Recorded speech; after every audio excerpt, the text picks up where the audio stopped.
ನೀರಿಗಾಗಿ ಹೋರಾಟ, ಯಾತಕ್ಕಾಗಿ ಹೋರಾಟ, ನೀರಿಗಾಗಿ ಹೋರಾಟ, ಯಾತಕ್ಕಾಗಿ ಹೋರಾಟ, ನೀರಿಗಾಗಿ ಹೋರಾಟ, ಯಾತಕ್ಕಾಗಿ ಹೋರಾಟ, ನೀರಿಗಾಗಿ ಹೋರಾಟ.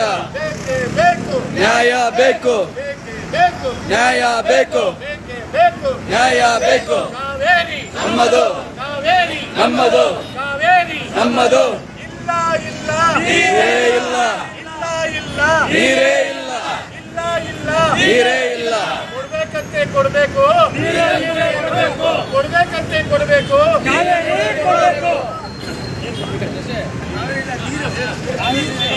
ಕೊಡಲ್ಲ ಕೊಡಲ್ಲ ನೀರು ಕೊಡಲ್ಲ, ಕೊಡಲ್ಲ ಕಾವೇರಿನ ಕೊಡಲ್ಲ, ಕೊಡಲ್ಲ ಕೊಡಲ್ಲ. ಕಾವೇರಿನ ಕೊಡಲ್ಲ. ಅಯ್ಯಯ್ಯೋ, ಅಯ್ಯೋ, ಅಯ್ಯಯ್ಯೋ, ಅನ್ಯಾಯ, ಅಯ್ಯಯ್ಯೋ.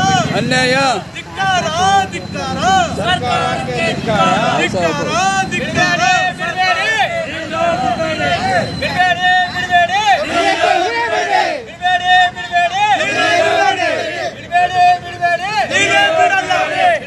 ಬಿಡಬೇಡಿ ರಾಮಾಯಣ ಬಿಡಬೇಡಿ.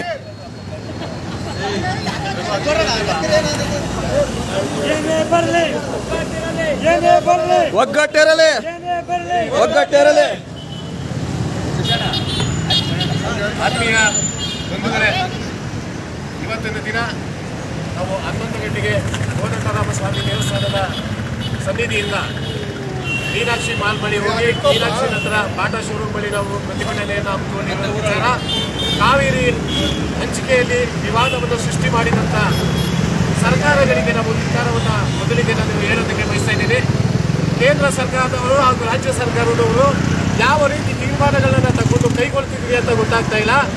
ನಮಗೆ ನಮ್ಮ ರಾಜ್ಯದಲ್ಲಿ ಮಳೆ ಬೆಳೆಗೆ ತುಂಬ ಸಮಸ್ಯೆ ಆಗಿದ್ದು ನೀರೇ ಶೇಖರಣೆ ಆಗದಿದ್ದ ಸಂದರ್ಭದಲ್ಲಿ ಇವತ್ತಿನ ದಿನ ಸರ್ಕಾರಕ್ಕೆ ಸುಪ್ರೀಂ ಕೋರ್ಟ್ ಏನು ಆದೇಶವನ್ನು ಹೊರಡಿಸಿದ್ದಾರೆ, ಖಂಡಿತ ಅವರ ಆದೇಶವನ್ನು ನಾವು ಪಾಲಿಸೋಣ. ಆದರೆ ನಮಗೆ ನೀರಿದ್ದಾಗ ಯಾವ ರೀತಿ ಪಾಲಿಸೋಕ್ಕಾಗುತ್ತೆ? ದಯವಿಟ್ಟು ಕೇಂದ್ರ ಸರ್ಕಾರದವರಾಗಲಿ ರಾಜ್ಯ ಸರ್ಕಾರದವರಾಗಲಿ ನಮಗೆ ಅನ್ಯಾಯ ಆಗ್ತಾ ಇದೆ, ನೀರನ್ನು ನಾವು ಕೊಡುವಂಥ ಪರಿಸ್ಥಿತಿ ಇಲ್ಲ.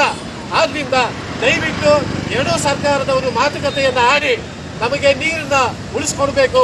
ತಮಿಳುನಾಡು ಸರ್ಕಾರಕ್ಕೆ ನಾವು ಯಾವುದೇ ಕಾರಣಕ್ಕೂ ನೀರನ್ನು ಹಂಚಿಕೆ ಮಾಡೋದಕ್ಕೆ ಆಗೋದಿಲ್ಲ ಅಂತ ಈ ಸಂದರ್ಭದಲ್ಲಿ ನಾನು ಎಚ್ಚರಿಕೆಯನ್ನು ಕೊಡ್ತಾ ಇದ್ದೀನಿ.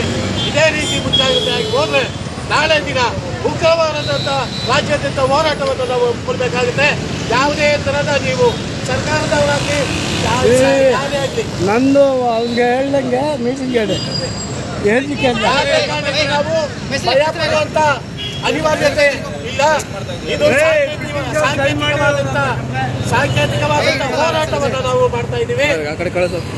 ಸಾಂಕೇತಿಕವಾದ ಹೋರಾಟವನ್ನು ನಾವು ಮಾಡ್ತಾ ಇದ್ದೀವಿ. ಇದು ಎಚ್ಚರಿಕೆಯ ಗಂಟೆ.